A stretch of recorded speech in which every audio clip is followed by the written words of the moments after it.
క్యూసెక్లకు 3 టీఎంసీలకు ఎట్లా ఉంటుందంటే తేడా 33,000 క్యూసెక్లు వస్తే కానీ 3 టీఎంసీలు తీసుకోలేదు.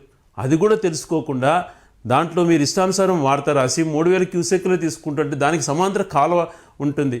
ఇప్పుడు ముచ్చిమరి చేసిన దానికి 3,000 క్యూసెక్లు సపోర్ట్ చేయడం కోసం కేసీ కెనాల్కు పంపులు పెట్టి హంద్రీని వాళ్ళు జాయిన్ చేయడం కోసం దానికి సమాంతర కాలువ కూడా ఉంది. అది కూడా తెలుసుకోకుండా సమాంతర కాలువ ఎలా ఏర్పడుతుంది, దీన్ని 33,000 క్యూసెక్లకు ఎక్కడ కాలువ వచ్చింది, ఎక్కడ ఏం చేశారు అన్నటువంటిది ఏమీ తెలుసుకోకుండా ముచ్చిమరినే మేము ఆలోచన సేమ్, ముచ్చిమరిని రాయలసీమ లిఫ్ట్ ఒకటే సేము, అది బాబు గారికి పేరు వస్తుంది.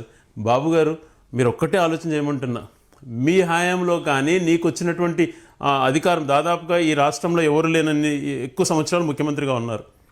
మీరు ఒక్క ఆలోచన కూడా ఇది చేస్తాను, ఇది చేస్తే మంచిది, దీనివల్ల ప్రజలకు ఉపయోగపడుతుంది అన్నటువంటిది మీకు ఆలోచన దేనిపైన రాలేదు.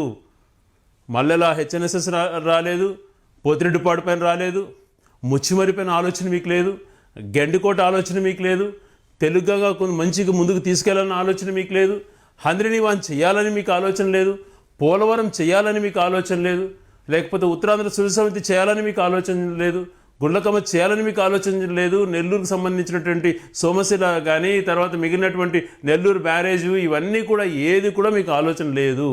ఏది కూడా మీరు కొద్దిగా కూడా మీ ఆలోచన ప్రకారం దానికి 5% 2% మూవ్ చేయలేదు. మా దురదృష్టకరం ఏంటంటే ఈ రాష్ట్రానికి, ఉమ్మడి రాష్ట్రానికి కానీ ప్రజెంట్ ఏర్పడిన రాష్ట్రానికి అత్యధిక సంవత్సరాలు ముఖ్యమంత్రిగా పనిచేశాడని చెప్పుకునే దానికి తప్పితే నీకు వేరేది ఏది కూడా నీ థాట్స్లో రాలేదు, చేయాలన్నటువంటి తపన లేదు. చాలా క్లియర్గా చెప్తున్నారు జగన్మోహన్ రెడ్డి గారు, మాకు అన్ని ప్రాంతాలు సమానం, తెలంగాణ కూడా వాళ్ళకు సంబంధించినటువంటివి ఏదైతే ఉంటుందో వాళ్ళకు నష్టం జరగకూడదు, మాకు నష్టం జరగకూడదు. అన్ని ప్రాంతాలు కూడా వాళ్ళు 8 టీఎంసీలు దిగువనే తీసుకుంటున్నారు కాబట్టి ఆ 8 టీఎంసీలు కూడా ఒకటేసారి వెళ్ళిపోతున్నాయి కాబట్టి కిందనే 825 అడుగుల లోపలనే ఎన్ని తీసేసుకుంటున్నారు కాబట్టి ఈ ప్రాంతాన్ని కూడా స్టెబిలైజ్ చేయడం కోసం, ఈ ప్రాంతంలో కూడా వ్యవసాయం మేలు జరిగేందుకోసం, ఈ ప్రాంతంలో కూడా ముందుగా రైతులు పంటలు పెట్టుకోవడం కోసం అని చెప్పి దాన్ని కూడా వాళ్ళు ఏదైతే తోడేస్తున్నారో దాని సమాంతరంగా మనకు కూడా అదే అవకాశం ఉంటే రేపొద్దున వాళ్ళు మనం మాట్లాడుకొని ఇంత తీసుకుందాము అన్నటువంటి ఆలోచనకు వస్తారు అన్నటువంటి ఆలోచనతోనే రాయలసీమ లిఫ్ట్ ఇరిగేషన్ చేపడితే మీరు దాన్ని అనేక రంగాలలో వీక్ చేయడం కోసమో ఈ ప్రాంతాన్ని నాశనం చేయడం కోసమో ప్రయత్నం చేస్తున్నారు. ఇది సమంజసమా? ఫస్ట్ మీరు అర్థం చేసుకోండి ఈ ప్రాజెక్ట్ యొక్క కాన్సెప్ట్ ఏంది, ఏ స్థాయిలో శ్రీశైలం అనేటువంటిది ఫుల్ రిజర్వాయర్ లెవెల్ చేరాలంటే ఎన్ని క్యూసెక్లు రావాలి, ప్రతి సంవత్సరం అలా రాని పరిస్థితుల్లో తక్కువ వచ్చేటప్పుడు ఎగువ రాష్ట్రాలకు తెలంగాణకు కానీ కర్ణాటకకు కానీ కొంచెం ఎక్కువ అవకాశాలు ఉన్నాయి. శ్రీశైలంలో కానీ మిగిలిన వాటిలో శ్రీశైలం తీసుకుంటే వాళ్ళకు 100% ఎస్ఎల్బిసి, ఈరోజు శ్రీశైలం లెఫ్ట్ బ్రాంచ్ కెనాల్, తర్వాత పాలమూరు రంగారెడ్డి దిండి దానివల్ల, అలాగే ఈ 2 కాకుండా మళ్ళా కల్వకుర్తి వల్ల, ఈ 3 వాళ్ళు 820 లోపలనే తీసేసుకోవచ్చు. మరీ అన్యాయంగా 796 వరకు పవర్ జనరేషన్ చేసేసుకోవచ్చు, 780 వరకు అనుకో పవర్ జనరేషన్లో 4 టీఎంసీల వరకు రోజు వాడుకుంటే వాళ్ళు వదిలేస్తున్నారు కిందికి. ఇవన్నీ నీళ్ళు వెళ్ళి సముద్రంలో కలుస్తున్నాయి. ఒక పక్కన పులిచింతల్లో అదే పని చేస్తున్నారు, నాగానసాగర్ అదే పని చేస్తున్నారు, శ్రీశైలంలో అదే పని చేస్తున్నారు. అల్టిమేట్గా ఆ నీరు ఎవరికి ఉపయోగపడకుండా సముద్రంలోకి వెళ్ళిపోయే పరిస్థితి కలుగుతాం. వీటన్నిటిని దృష్టిలో పెట్టుకొని నీళ్ళు ఎక్కువ వచ్చినప్పుడు అది జరుగుతుంది. నీళ్ళు తక్కువగా ఉన్నప్పుడు ఇన్ఫ్లోస్ తక్కువ 70,000 80,000 క్యూసెక్లు వచ్చేటప్పుడు ఒకటేసారి వాళ్ళకి 8 టీఎంసీలు వాడుకునే అవకాశం కలుగుతుంది. కాబట్టి మనకు 3 టీఎంసీలు కెపాసిటీతో మనకు అదే లెవెల్లో ఒక లిఫ్ట్ ఇరిగేషన్ ఉంటే మనం కూర్చొని మాట్లాడుకునేదానికి అవకాశం కలుగుతుంది. అల్టిమేట్గా అన్ని ప్రాంతాలు బాగుండాలి, ఆ ఆలోచన మీకు లేదు.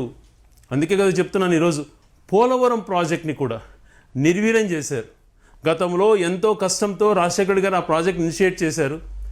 నీకు రాష్ట్రం విడిపోయిన తర్వాత జాతీయ ప్రాజెక్ట్ అయిన తర్వాత కూడా దాన్ని సద్వినియోగం చేసుకోకుండా నీ కాంట్రాక్టర్ల కోసం తాకట్టు పెట్టి కేంద్ర ప్రభుత్వం చేయాల్సినటువంటి ప్రాజెక్ట్ని బలవంతంగా లాక్కొని అవినీతిమయం చేసి ఏదైతే డయాఫ్రమ్ వాల్ ముందు కట్టకూడదు, కాఫర్ డ్యామ్ అనేటువంటిది కట్టి నీటిని అరికట్టి మధ్యలో డయాఫ్రమ్ వాల్ కట్టే క్వాలిటీగా వచ్చేది, అలా కాకుండా ఒక ప్లాను ఒక ప్రణాళిక లేకుండా డయాఫ్రమ్ వాల్ ముందు కట్టి కాఫర్ డ్యామ్ వాల్లో నువ్వు అరికట్టలేక ఆ నీళ్ళ ఫ్లో వచ్చి డయాఫ్రమ్ వాల్ దెబ్బతిని ఈరోజు పోలవరం కూడా లేట్ అయ్యేటువంటి పరిస్థితి చేసింది మీరు చంద్రబాబు నాయుడు గారు. మీ వల్లనే పోలవరం ఇంతవరకు కొద్దిగా ఇదైపోయింది. అది ఇనిషియేట్ చేసింది రాజశేఖర రెడ్డి గారు. తర్వాత జగన్మోహన్ రెడ్డి గారు కూడా దానికి ఒక నిబంధనలు అన్నీ ఏదైతే దానికి ఫుల్ ఫ్లెడ్జ్గా అమౌంట్ రావాలనో కేంద్ర ప్రభుత్వం ద్వారా ఒప్పించి R&Rతో కూడా వాళ్ళతో ఒప్పించి జీవో ఇప్పించి దానికి రావాల్సిన అమౌంట్ని సరిచేసి ఆ ప్రాజెక్ట్ డిజైన్ని బాగా చేసి స్పిల్వేతో సహా కట్టిన జగన్మోహన్ రెడ్డి గారి పీరియడ్లో డయాఫ్రమ్ వాళ్ళు ఏదైతే మీ యొక్క అనాలోచిత నిర్ణయం ప్రకారం నష్టం జరిగిందో దాన్ని సరిదిద్దే ప్రయత్నం కూడా చేశారు. మీ వల్ల ఆ డయాఫ్రమ్ వల్ల నష్టం జరిగి పోలవరం ప్రాజెక్టే వెనకబడిపోయింది. ఇంతకు ఆలస్యం కావడానికి కారకులు మీరు. కారణం మీ కమిషన్ల కోసం. అది ఒక పక్క అలా చేస్తే మరొక పక్క అవగాహన లేకుండా ఇలా మాట్లాడడం ఎంతవరకు సమంజసం? ఈరోజు ఏ పత్రికలు అయితే రాస్తున్నాయో ముచ్చుమరి చంద్రబాబు నాయుడు గారు చేశారు, దాన్ని ఇమేజ్ తగ్గించడానికి ప్రయత్నం చేస్తున్నారని. ఆ ముచ్చుమరి అనేటువంటిది ఏ సంవత్సరంలో జీవో వచ్చిందో ఒకసారి చూడండి. దాంట్లో ఎంత మనం తీసుకోవచ్చో చూడండి. 830 లెవెల్లో ముచ్చుమరి అనేటువంటిది, మళ్ళీ 834 అయితే ఈ ముచ్చుమరి అనేటువంటిది 790లో కేవలం 0.31 TMC 3000 క్యూసెక్లు మాత్రమే తీసుకోవచ్చు. రాయలసీమ లిఫ్ట్ ఇరిగేషన్ 33,000 క్యూసెక్లు తీసుకునేదానికి ఉంటుంది. దానికి కూడా మీకు ఆలోచన లేకుండా ఈ ముచ్చుమరి అనేటువంటిది కేసీ కెనాలు హంద్రినివాకే కాలువ ఉంది, సమంత్ర కాలువ. ఇది 33,000 క్యూసెక్కులకి కనీసం కాలువ ఎట్లుందన్న మీకు తెలుసా? ఈరోజు ఆ పనులు ఎంత జరిగినాయి చూడండి. దీన్ని తీసుకెళ్లి 33,000 క్యూసెక్లు ఊరికి తోడేసేది కాదు కదా. లిఫ్ట్ చేసిన తర్వాత ఆ నీళ్ళని ట్రాన్స్ఫర్ చేసుకునే దానికి కెనాల్ ఏర్పాటు చేయాలి. ఆ కెనాల్ కూడా పోతిరెడ్డిపాడుకు దాటిన బనకచర్ల క్రాస్ ముందర దాంట్లో కలుస్తుంది. ఆ పోతిరెడ్డిపాడు నుంచి బనకచర్ల క్రాస్కు కూడా ఆ కెనాల్ ఏదైతే 18 కిలోమీటర్లు ఉంటుందో అది కూడా 80,000 క్యూసెక్లు సపోర్ట్ చేసే విధంగా కెనాల్ విస్తీర్ణ చేశారు.